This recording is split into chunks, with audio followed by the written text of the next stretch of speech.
Hello everybody and welcome back to the Brightworks and another match of Beyond All Reason, where today we're taking a look at everybody's favorite... Well, that's not right. That's not Supreme Isthmus. No, indeed. We're taking a look at Supreme Crossing version 1. A bit of a, precursor map, I guess, to Supreme Isthmus, Supreme Straits, all those good old-fashioned classic maps. Satan's Clutch, if you're one of those old TA players, TA enjoyers. This is another variation of everybody's favorite map. Very similar, of course, as you can obviously tell. Very similar in layout, but today we're going to be taking a look at a good old-fashioned 3 versus 3 that was played on this relatively smaller map. I feel like there's more Navy on this map. Yeah, it feels like there's a bigger naval field, but maybe that's just the perspective warping of having slightly less land. I don't know. It's a 16 by 16. I believe Isthmus is 32. Or 30? I can't remember what the biggest size is. I believe it's bigger, though. Anyways, today spawning is the red team. Oh, it's a 3v3, by the way. I probably should have mentioned that. Today spawning is the red team leader on the red team commander, who goes by the name of Vanaja. Vanaja, we all know him, we all love him. One of the commanders that pops up all the time when you think about commanders that are dangerous, lethal, and deadly on the high seas. And indeed, it looks like exactly what our red hero today is going to be going for. A little bit of Naval Cortex shenanigans. Over on the other side, spawning is the yellow commander off a double mech start. It's going to be Rakutu, the yellow commander, also going into Cortex Navy. And to round things out, our orange commander, Atlas Failed, who's going to be playing as an Armada commander, going for a couple of ticks on the front line here. Can ticks cross this? I doubt it. Going to be showing us what they've got here as, an Armada commander up on the front here. So, one of the things that I like about this is that both of these commanders are going to be going for constructors, probably paying the orange commander for a constructor or two to rebuild their bases. What that also means, though, is they can use those Armada constructors to build cheap wind turbines, and that usually works out quite nicely. So, gonna be curious to see how these 3 different lanes, I guess there's kind of Naval Lane 1, Mid Lane, and then Naval Lane 2 on the southern side here. Anywho, spawning all the way to the other side of the map, spawning is the blue commander, a commander, of course, that goes by the name of Rexel. Rexel gonna be showing us what they've got here. Also as a Cortex commander, also spawning on the southern side, but going to be going for that Cortex lab on the protected position. I guess it's... yeah, pretty much mirrored with what Vanaj is going for here. Yeah, going for a frigate already. Looks like, yeah, Rexel kind of doing basically the same build. A little bit further back, but that also means a little bit more protected from any sort of bombardment from ships, right? So, might end up working out. Chris Bacon, by the way, going to be playing against Vanaja here. The green commander going to be playing as Cortex as well. We're in for a Cortex fight. Sure hope you're ready. It's a lot of what we see in the 1v1 scene, but certainly it translates a little bit into the 3v3 as well, all the small team games.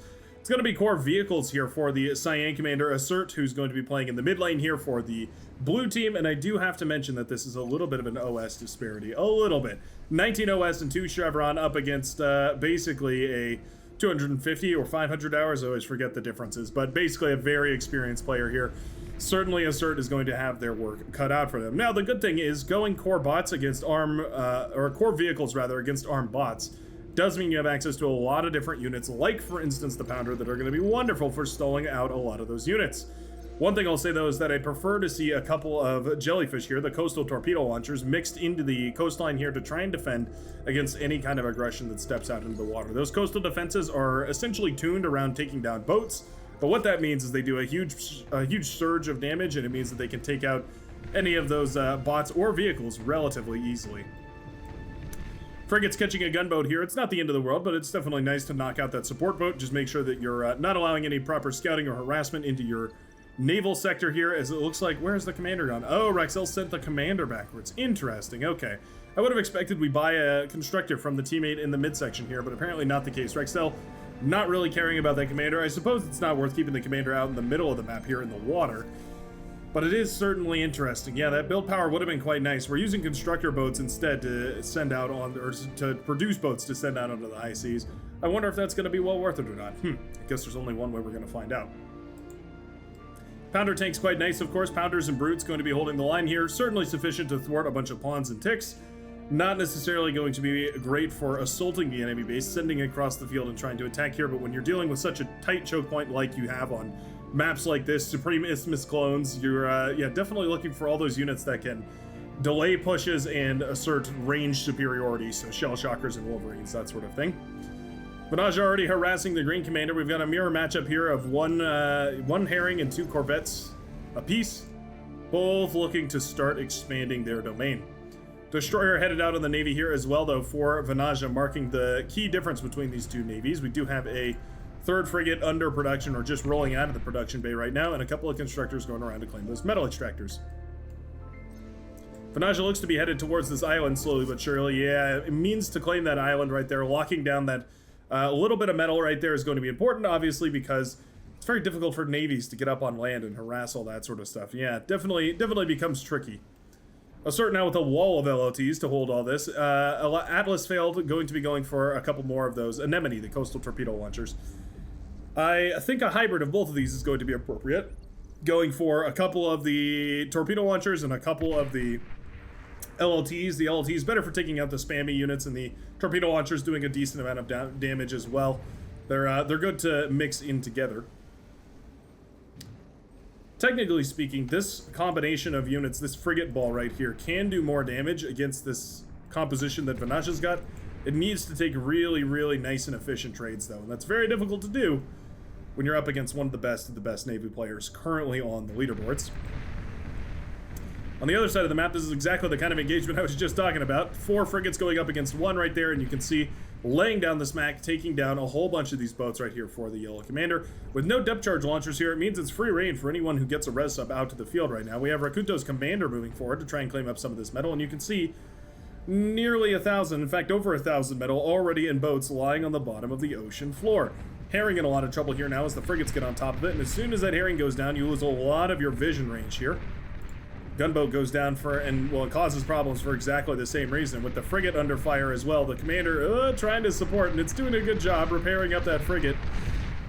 But there's just too much firepower. With 4 frigates and a 5th now joining, that frigate is forced to retreat for the Yellow Commander. Only a matter of time before these frigates manage to overwhelm the production bases. Jumping on top of this destroyer is great, catching that and doing a whole bunch of damage to it, maybe even able to snag the kill here. Yep, it looks like they will indeed. Snagging that destroyer before it really rolls out of the production bay and gets any value means the Yellow Navy is completely defeated. Looks like we had a little bit of reclaim micro there. Actually reclaimed one of the damaged frigates. Is quite nice. Still though, this is a ton of damage. Yeah, build power goes down right here too, which means that production is going to grind to a halt. Naval labs on their own are quite powerful. They can build quite a lot. But this is a huge amount of damage. Already tidal generators going down. Frigates more than efficient at blasting down those production centers there. This is a wonderful naval fight right here for the Blue Commander. Just needs to send a bunch more of those frigates across the map and things are going to be looking quite nice. We need some of these constructors to go build tidal generators. At 15 tidal speed, it's quite poor, which means that we need to have quite a few of them up and running. Basically meaning we need to get those tidal generators producing energy as much and as fast as possible because they are inefficient to build. Or we need to upgrade into T2 naval energy as quick as possible. Either one of those could work out. I mean, it's arguably faster to go for those tidal generators because obviously you just need the T1 constructors to do that, but it also puts you in a situation where suddenly you have a lot of inefficient metal out on the high seas. Really difficult to deal with. Battle started. Now, one strange oddity about this map right now is the fact that the Yellow Commander has claimed tons and tons of these naval metal extractors here. Means that for the time being, until we get probably a submarine, well, okay, looks like we're going to go for a destroyer instead. Until we get a destroyer around to clear up these submarines, the Yellow Commander is actually raking in tons of metal, which is now going all around the place to the other team here. Looks like the Orange Commander are going to go ahead and eat up his T1 bot lab in favor of going for a hovercraft lab here, trying to flex into 2 positions at once and hopefully help out his teammate right here. This is what I was talking about with those torpedo launchers. Ooh, you know what though? Oh yeah, there you go. You can see when those connect, they do a crazy amount of damage, just a ton. Loads of damage against the medium tanks, against the Wolverines, against everything over there. They can also reach out quite a bit further than you'd imagine, which means that they can be, quite dangerous to deal with here. The Blue Commander needs to start sending this destroyer around. Destroyer needs to go snipe all these metal extractors, otherwise, despite all this damage, the Yellow Commander and the Red Team in general is going to have a massive advantage. Already, Venaja is benefiting from the overflow here. You can see all that metal is now going into the red economy. Venaja says, well, I'll accept it if I don't mind. And just like that, starts pumping out more and more of those very expensive boats. Going for 2 frigates, 2 destroyers, 1 herring, 2 death cavalry, and 1 construction ship. Constantly expanding here, and I love to see it.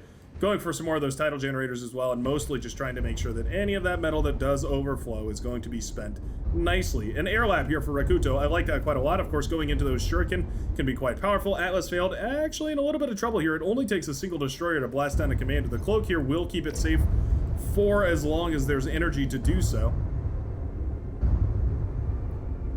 Long as the commander is standing still, it can cloak for only 100 energy production per second, but certainly while we're producing those very energy-dense hovercraft, it's going to be very expensive. And the commander won't have all of the energy to remain cloaked all the time. It's going to start taking hits. Slowly but surely.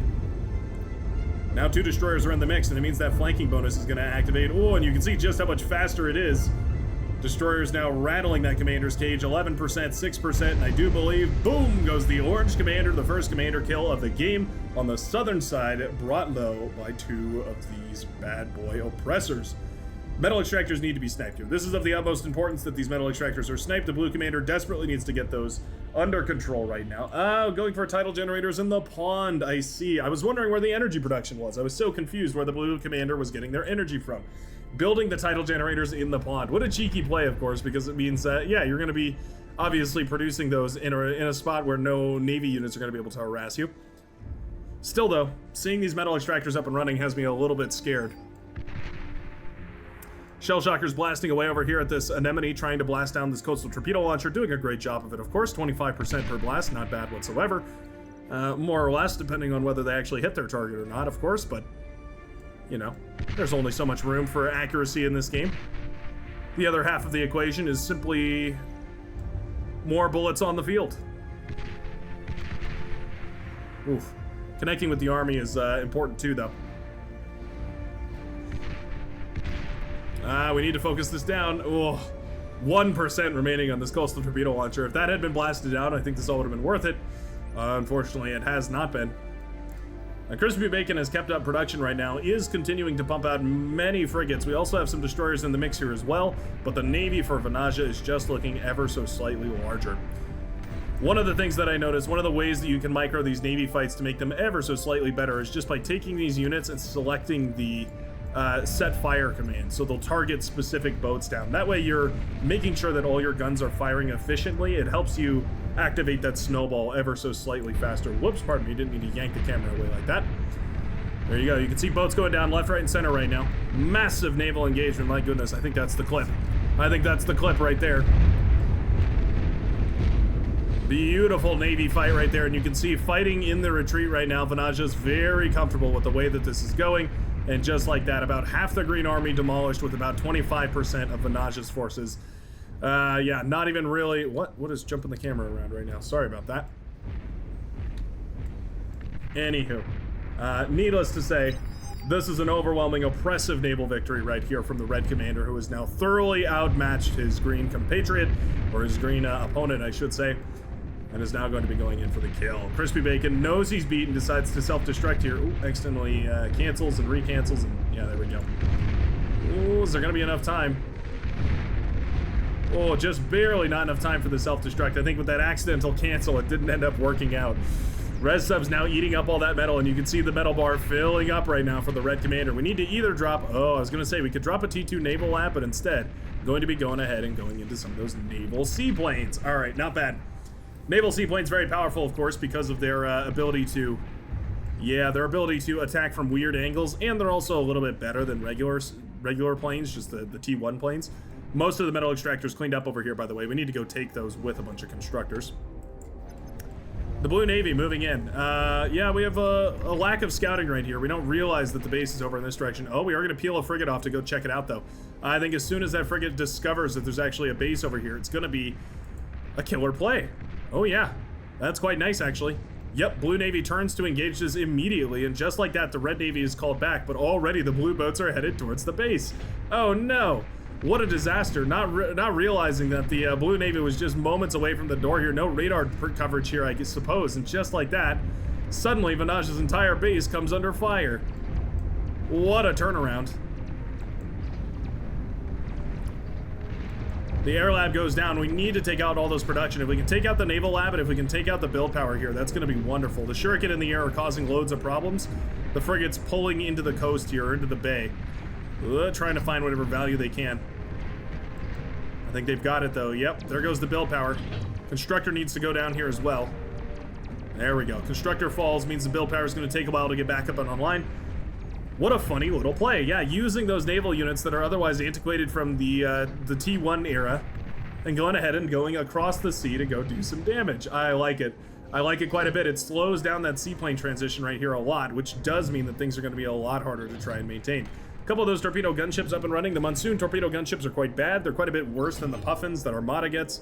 But not the end of the world, of course, because it's essentially just free damage. They can fire away at these boats as comfortably as they want up in the air until the herrings do decide to move their way forward.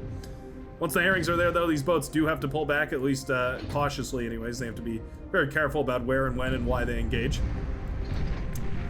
That's the Cyan commander going down right there as the retaliatory strike from the naval units right here. Vanage do manage to catch that commander lurking in the middle. Wow, and taps out of the game right there, actually.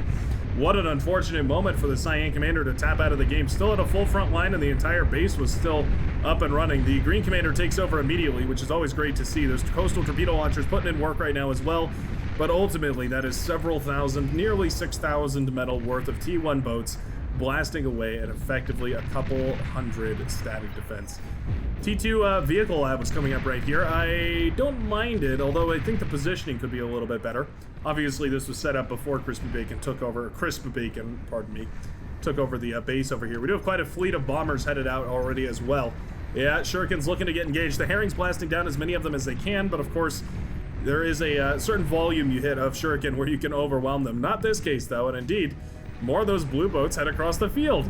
My goodness, Vanage fighting the same battle over and over, definitely having a moment of deja vu right here as more and more frigates get into the backline. Firing at the gunship instead of the base over here is a little bit strange, but certainly this is wonderful. Yeah. Frigates now blasting down this base. We do have Death Cavalry underneath resurrecting a whole bunch of this, so that's always nice. Draining a lot of the energy, sure, but ultimately having a wonderful time. Yeah, a grand old time blasting down a bunch of these units right here. Depth charge from the destroyer, by the way, will pop a whole bunch of those Death Cavalry, which is always nice. Really getting its value out of killing those res subs rather than fighting this unit over here. The frigates still remain standing, and just like that, air production does stay up and running. Bombers coming across the map right here. They connect with part of the green base, the Cyan adopted green base, and the second bombing run will connect over here with Chris Bacon's main facility in the back. And we do have seaplane swarmers here, the bats, trying to swarm their prey, these whirlwind bombers, but they are, well, you know what? They've cleaned them out of the sky pretty nicely here. Yeah, fairly efficient, I would say. Those fighters managed to clean up those bombers, and ultimately speaking, mostly just wind turbines went down. The geothermals still remain standing, surprisingly. Now is the era of the hover tank. The blue commander is making what kind of transition here? Ah, seaplanes as well. Okay, right. So we've seen the bats. That's the seaplanes, but it looks like maybe we're going to continue that aggression. Crocodiles rolling their way out of the water, or out from above the water, and pushing their way towards the forward facility of Chris Bacon now. Going to be looking for as much value as they can find with a couple of those grunts spamming forward here as well. The green player is just without production, and that is really the big issue here. No build power to continue pumping out units, and that commander is repairing the lab instead of producing units out of it. Always tricky to get your commander to do the right thing there. Geothermal goes down as well, which means a large cut to the energy production. Geothermal left untapped over here in the backline is definitely a hit to the energy as well. The blue team is looking like they're running out of steam. Yeah. Despite this crazy play over here on this right-hand side, despite all these res subs' best efforts to keep all this alive, despite thousands and thousands of metal down on the front line and units streaming across the map here as well, trying to find their efforts, so many units in the backline are peeling apart the economy layers right now of the blue team, and the red team pulls ahead greatly as the economic disparity begins to grow, nearly doubling the metal production right now of the blue team. Actually doubling the energy production there. M-Power. What does M-Power stand for? I think metal produced. Oh, so that's total metal produced. Oh, that's a cool metric. Okay, so metal produced, we have energy produced, AV, army value, defense value, and damage done.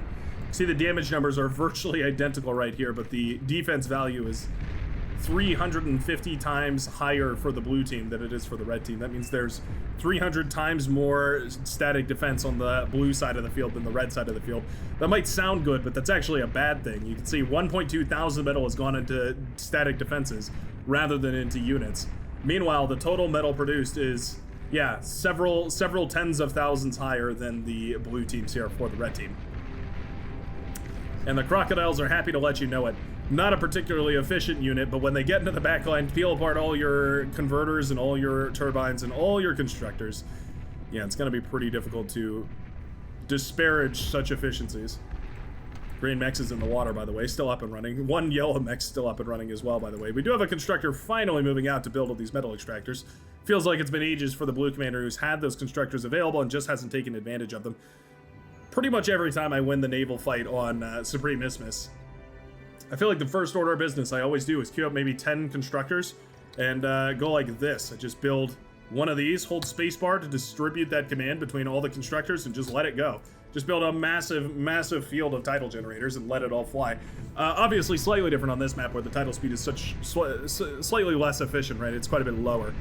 Might be better to go into T2 or some such here on this particular map, but certainly on any map where you have naval control and you have the space to do so, yeah, building a whole bunch of those tidal generators, definitely well worth it. That constant energy production is often overlooked, but it is a commodity that your team is definitely going to be eager to take advantage of.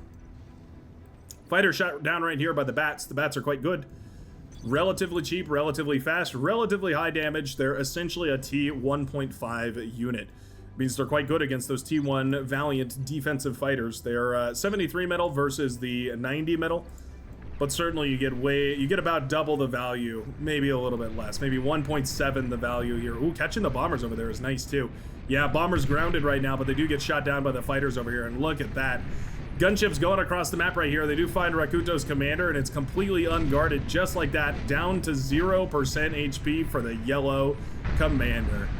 Boom! Goes in base the commander of the yellow forces. The T2 lab was coming up and running, draining all the energy, meaning now production is completely stunted.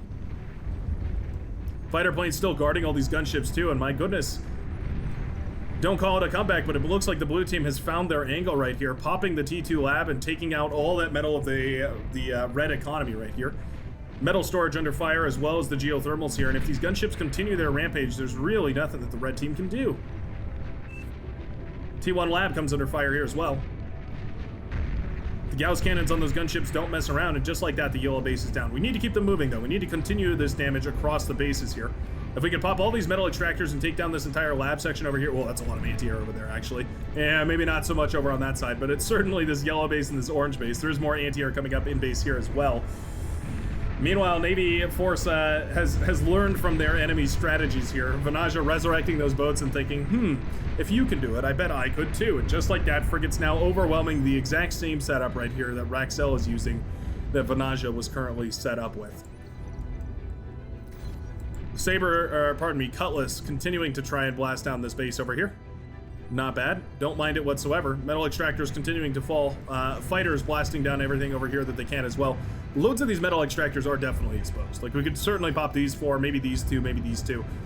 Yeah, a lot of exposed metal extractors there that certainly could go down if we send the gunships forward in that direction.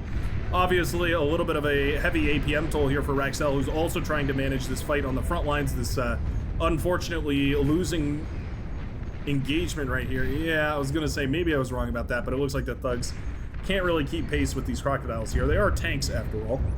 Hover tanks they may be, tanks nonetheless. Chris Bacon trying to get their tech back up and running. A little bit of build power, a little bit of wind turbines, a little bit of geothermal, a little bit of everything. We need it all, and we need it now. We need it yesterday, really. Resbots resurrecting the geo over here. I'd love to see them res this battery as well, and then get to work eating up all the lush, dense, beautiful forests and converting them into actually useful energy. Looks like the planes have gone down at this point, but not before they did manage to snipe all the metal extractors. That is certainly quite nice. T2 constructor up and running for the red commander. Not sure where on earth he's headed. Oh, apparently going to try and build a metal extractor right there. Well, would you look at that? The little constructor who could, trying to swim his way towards a naval T2 metal extractor. Not going to happen, I fear, as that metal extractor is completely screwing over Vanaja's queue right here, as the red commander probably assumed that it wasn't going to try and build a metal extractor in the middle of the ocean, and is now waiting for those T2 mexes to come that never shall. Yeah, I mean, I don't mind the thugs over here. I think it's probably the best engagement we're going to find. There's not really a better solution out of the Cortex lab. The thug is basically your heaviest hitting, sturdiest unit out of the T1 bot lab. It's just that it's not the best counter right here against these hover tanks. It's a inefficient band-aid on a bleeding wound. Who's to say whether it's making it better or worse, but certainly losing all that metal is not ideal. Resing a lot of that, reclaiming a lot of it wouldn't be the worst thing ever, but also getting your hands back on these labs over here wouldn't be terrible either.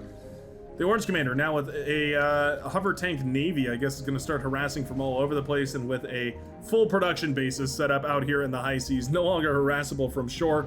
It's essentially a 2 versus 2 at this point. The Yellow Commander not tapped out of the game, but certainly blasted out of it. Yeah, with no more mechs available over here. One of the things I would usually do is send one of these Butler around to try and claim these metal extractors and then latch them onto the T2, just so that you get those mechs up and running before those T2. You can shoot yourself in the foot by accidentally stalling your mechs like that, expecting T2 to make up the difference, but really, getting those T1 mechs up long before the T2 can help out a lot.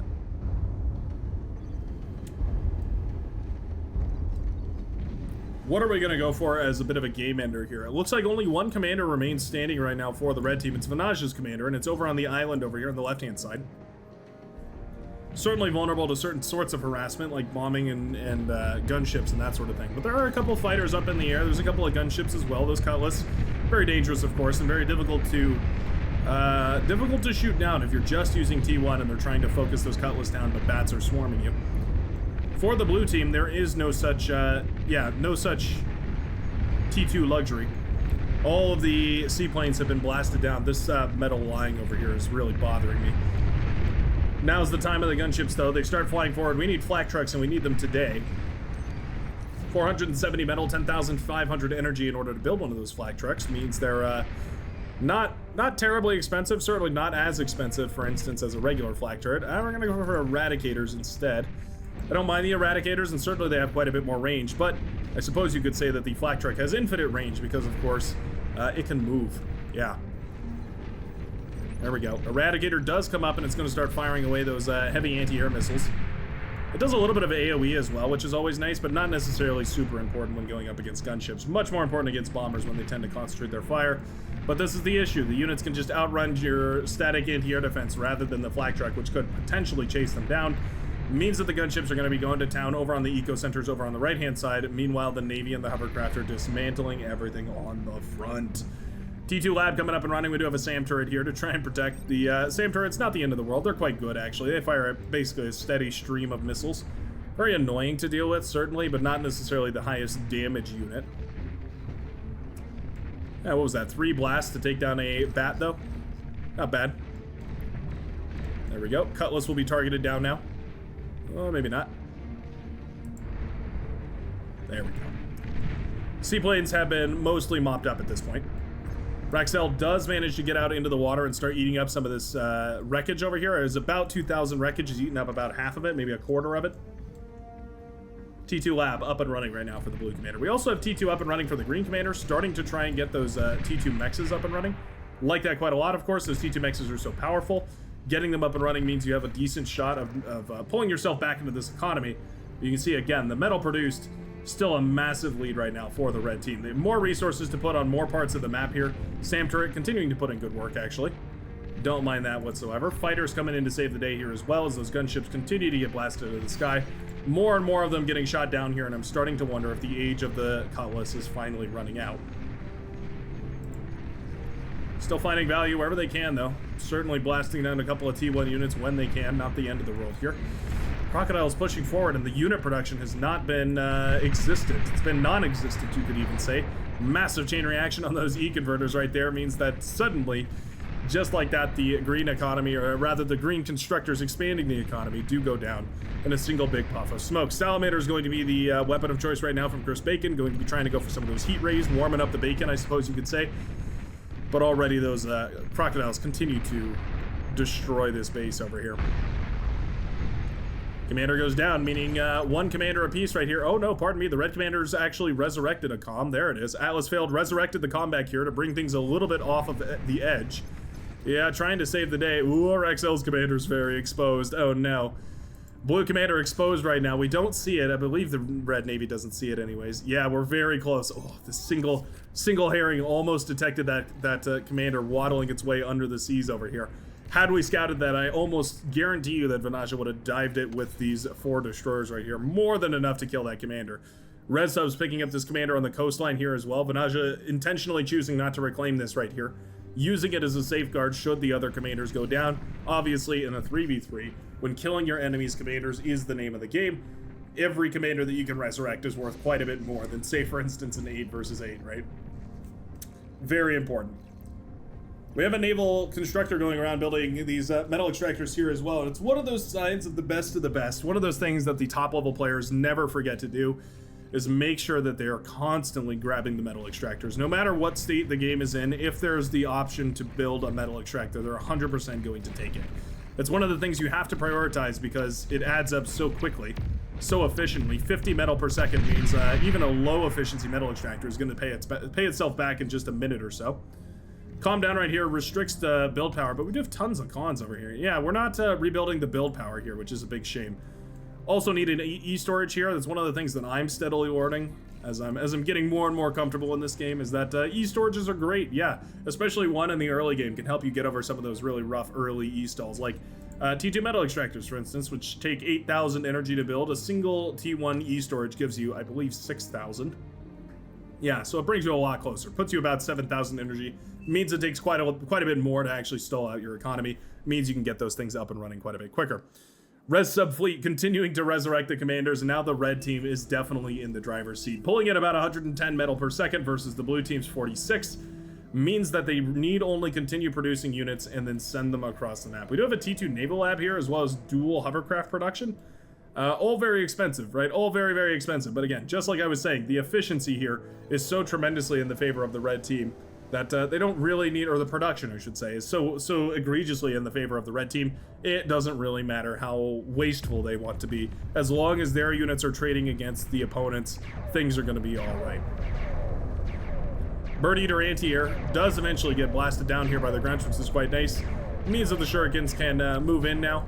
But as soon as more of those Bird Eater Anti-Air hovercraft do show up, those shuriken are going to be essentially worthless. Halberd heavy hover tanks are quite nice, actually. They're one of those weird asymmetrical units that Cortex has that are really, really cool, but never seen, because you have to make the tremendous investment into, T1 hovercraft, which hardly ever see any action. But man, if they aren't good. Look at Salamanders even struggling against these bad boys. 640 metal versus the 350. I guess it makes sense. You definitely should be struggling against that much metal put out on the field. They're certainly one of those units that feel like a T1.5 that you get out of a T1 laboratory. Similar to the way Salamanders feel, by the way. I would say that they're essentially in the same tech class, but the Salamanders are like a light tank, where the Halberd is definitely a medium or heavy tank. Heavy lasers are apparently not bad at shooting down the shuriken either. Just like that, the Halberd have rolled their way, or floated their way, I should say, into the base of the green commander, while sprinters dismantle the front lines here of Raxel, who's trying to get things back and running together, trying to hold it all in place, having a very rough time of it, though. Halberd's actually running out of energy here, is quite funny. Nearly 2.5, maybe 2.6 thousand energy production right now for the red commander, and apparently it's not enough. Halberd's demanding... what are we looking at here? 90-ish energy per second to fire.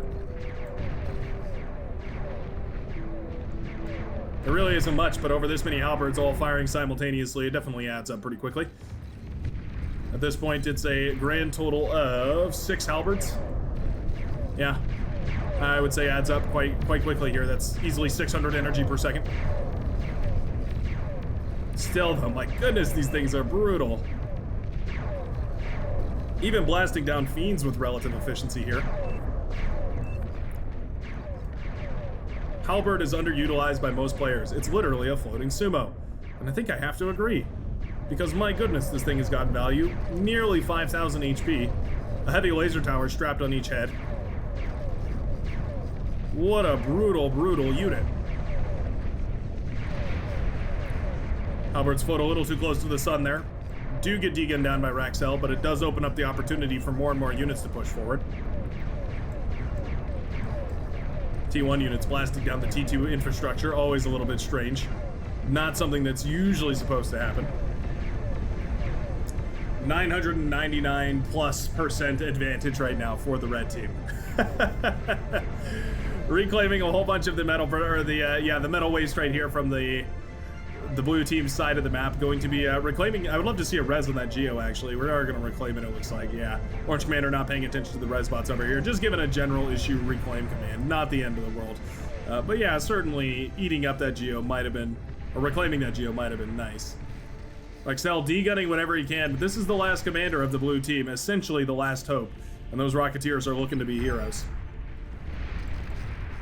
Go clutch them, says Chris Bacon. The final commander of the blue team, holding out desperate hope for some sort of chance of survival. With an entire army of T2 forces headed forward. Sprinters, Webbers, Hounds, Welders, Smuggler. Yes, okay, Smuggler and Compass? That's right, okay. Radar Jammer and Radar Bot. Always forgetting which one of those is which. Here we are. Cutlass focusing in on the advanced geothermal. Very low on HP, 30%, 20%, 10%, and boom goes the advanced geo, popping everything in the vicinity of the blue base, leaving Rexel with nothing. Energy production plummets to a meager 175, and in a fit of resignation, Rexel cues the self-destruct. At the end of the day, the overwhelming aggression from the red team eventually manifests in overwhelming victory. Total domination across Supreme. Wrong button. Anyways, thanks a ton for watching. I'll see you in the next one.